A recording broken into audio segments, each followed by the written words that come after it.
Okay, it looks like we've got some breaking news here. My camera's a little too far up. But let's see what Grinding Gear Games has to say for themselves after the launch of Dawn of the Hunt. As we all know, it's been going incredibly well. Just to exaggerate a little bit, look a little fun. Alright, many people are reporting that gameplay is feeling too slow. Sometimes this comes in the form of people saying that monster life is too high, or player damage is too low, or areas are taking too long. In this post, we can talk about some of the things we have already done, and more of the changes we are planning on making. So I guess what they're trying to tell us is that these won't be hotfixes. Huntress-specific concerns. One of the major concerns that we have seen for the Huntress is that a lot of the power of the class is locked behind the parry mechanic, and some players do not wish to parry. Getting frenzy charges without parry is an option available to the class later on, but there are no other early game options that don't involve parrying. We want to give early game players an option to get frenzy charges without parry, but we have to be very careful not to make this too easy and remove the rewards for doing the parry combos. In order to do this, we are adding a new skill on the second row of the spear skills called Cull the Weak. This skill is effectively the same as killing Palm on the Monk, but for frenzy charges. If a monster is in culling range, use Cull of the Weak, will charge towards the monster, kill it instantly, and give you a frenzy charge. This should be patched in over the next few days. We also want to improve the feeling of parry more generally. Two issues we have identified are that in some cases it feels like you should parry monsters but don't, and that in other cases you get heavy stunning cases where you feel like you shouldn't. We are currently investigating. The other bit of feedback are players who don't want to enter melee range at all. While the primary role of the class is incentivizing a ranged melee hybrid playstyle, we do think that we can improve on this type of gameplay somewhat while still incentivizing using both types of attacks, but I don't want to use both types. To make this type of gameplay feel better, we are going to be fulfilling the speed of spear throws generally, but especially lightning spear. Okay, so one of the best builds is getting better. The damage will remain the same, meaning that you will get approximately 25% buff to DPS from using only lightning spear. Some other spear throws will receive slight speed increases too, but they generally have other mechanics that mean that the attack speed on them is less relevant. Player minion damage and life. One of the areas that the major balance adjustment in 0.2.0... Hold on, give me one sec while I go and check on my French fries. I'm frying them by hand, so I've got to be careful. It's only at a 3. How come this bacon is burning so much on me? How come this bacon is so fucking angry?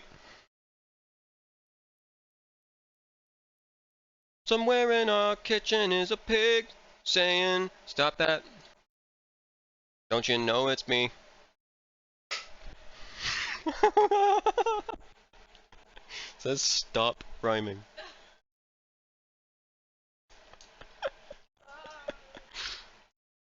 Oh, that actually back. Get back out. You need to stay back. Roll your sleeves. Gotta be careful. Okay. Player minion damage and life. One of the other major areas balance adjustment in 0.2.0 was the minion life and damage curves for players. In the 0.1 endgame, minion characters were getting very out of control value, mostly due to the significantly increased gem level on these gems. We previously significantly reduced the growth of minion life and damage as these gems gain levels, and the intention was to mostly hit the top of the endgame, but it seems that this had an unintended effect on campaign play as well. We are making a change to increase the damage and life that minions get during the campaign to be more similar to before, while still keeping the scaling nerfs that were introduced to the higher minion gem levels for the endgame. Monster life too high. One of the first things we looked at when considering clear speed concerns was the monster life curve. We found that monster life through most of the campaign after Act 1 was probably too high. We have made an adjustment to lower monster life by 25% through most of the campaign, and this change has been deployed already.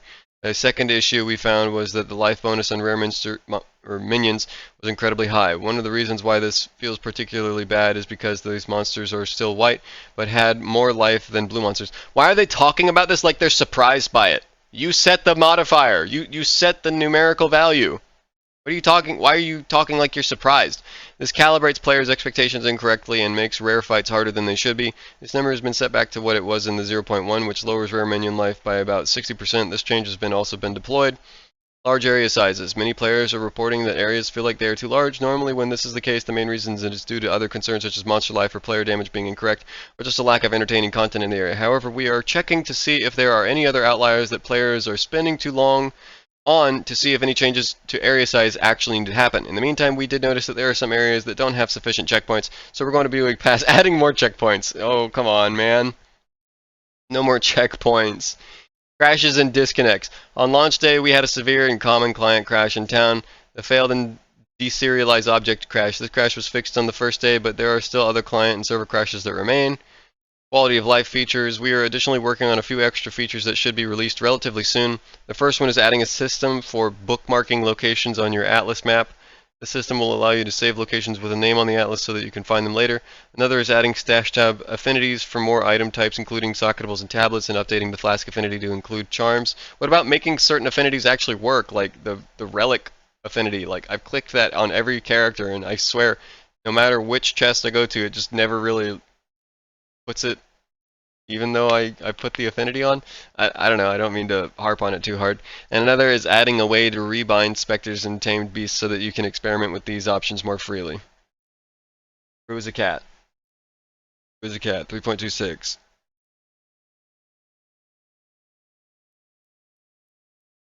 Grinding Gear Games also dropped another hotfix. This is the 0.2.0C.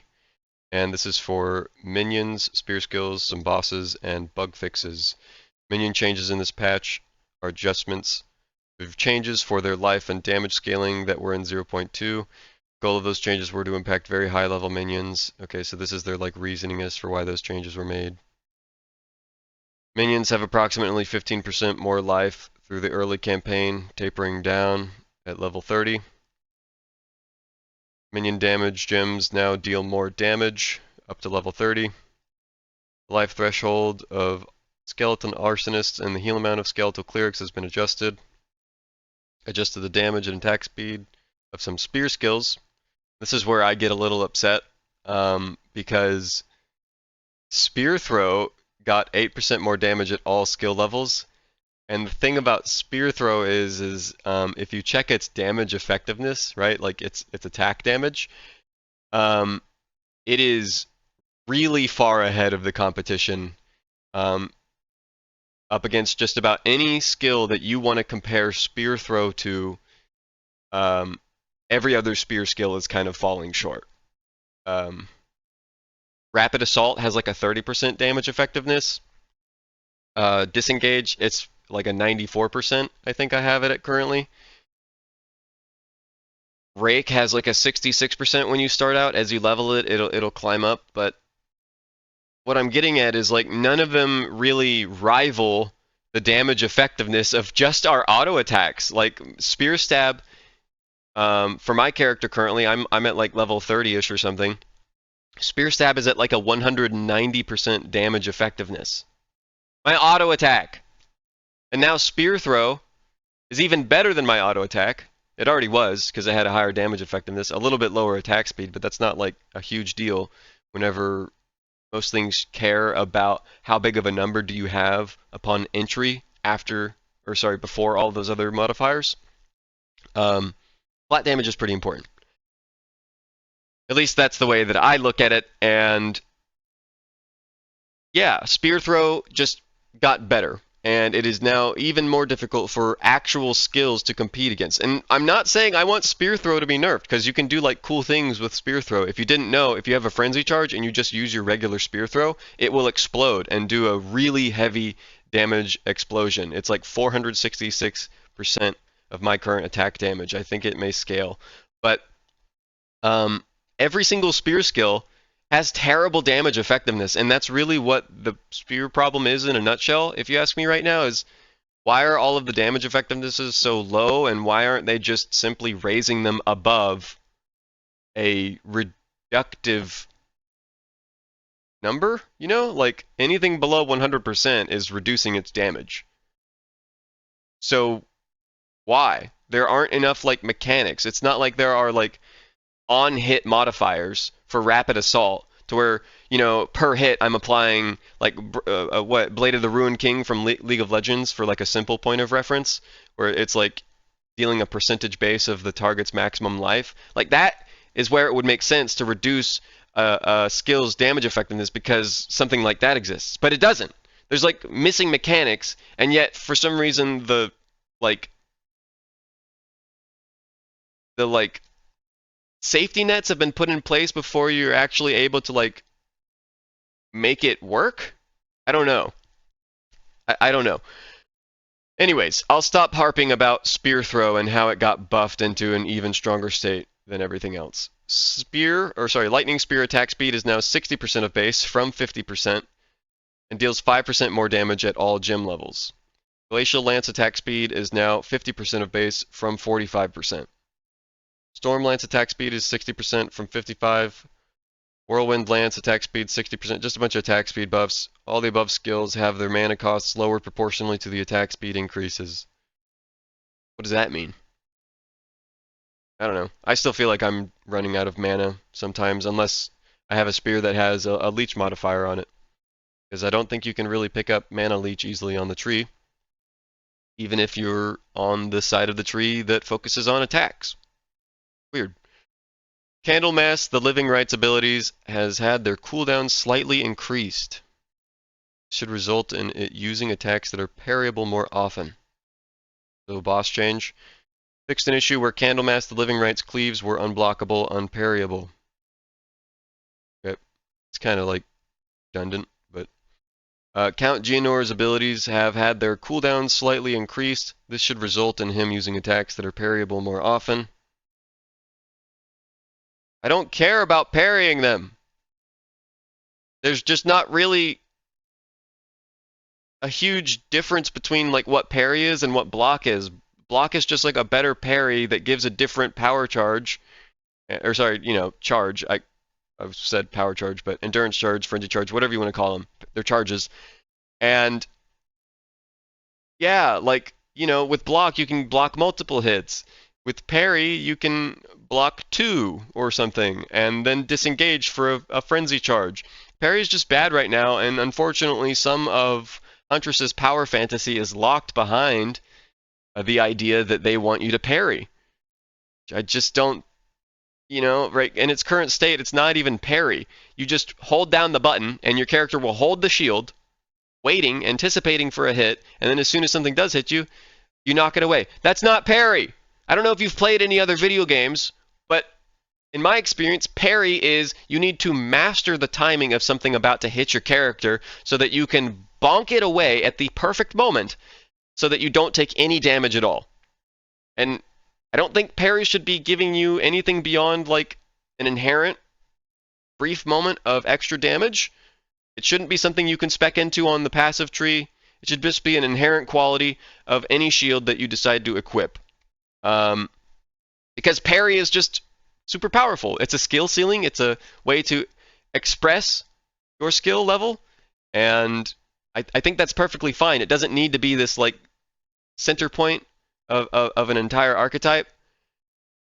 Just let it be something inherent and like tickle your brain and like, oh hey, I have a shield on. I should be able to parry, and I can. The game lets me, because I know that that projectile was about to hit my character, or I know that that spear was about to hit me at that moment, and so I timed it right. That's all it should be. It shouldn't be this like passive tree investment or difference between buckler and shield. Like all shields should be shields, and all shields should be able to parry. Should just be an element of timing. I'm sorry. I find it really upsetting that they made it like parry in name only. I'll move on. All the above skills, except for Spear Throw, have had their mana costs. Okay, we just read that. Candlemass. Blackjaw the Remnant, Olaton the Remorseless, and Stormgore have had their skills rebalanced and visuals improved so that their damage area more closely resembles their visuals. I always appreciate visual clarity, so thank you for that. Especially with Blackjaw the Remnant. I've absolutely been in a couple of fights with him to where it's either desynced or just, man, that did not hit me 100%. I'm on the like opposite side of the room, and he's just like swinging into a corner, and I'm being hit. If you ask me, there are certain glaring changes that are just like I would say concerning. I would say concerning. It's like, why are you making this better when there are many skills that are just so in need of some love because of how horribly they perform that they have been like permanently relegated to this like combo vision dream. Like, I don't mean to be rude, but like at this point, I think it's fine that some things have combos, but with how they're currently designing it, it's all turning into like this one homogenous kind of like build, it feels like, to where like they want you to use like a bunch of different stuff, and I don't know. Um, for the newer players, this may not be as like relevant, but the more buttons you put into a build, the more that this kind of a game is going to like ask of you in terms of like manual dexterity. It really will like wear on you rather rapidly, and you'll like start asking yourself like, why do my hands hurt? So I'm not against combos sometimes, but there has to be like a reason and like a sensible payoff in order for those combos to have a place. Um, I feel like I'm just ranting at this point, so yeah, I feel like I'm ranting again. I don't know. All of this information, um, it's got me feeling a certain type of way, and I'm not here to like convince anybody that you're not allowed to have fun in the game. I'm not here to convince you that the game as a whole isn't like good, but there are just certain aspects that are just too glaring of an issue to ignore anymore.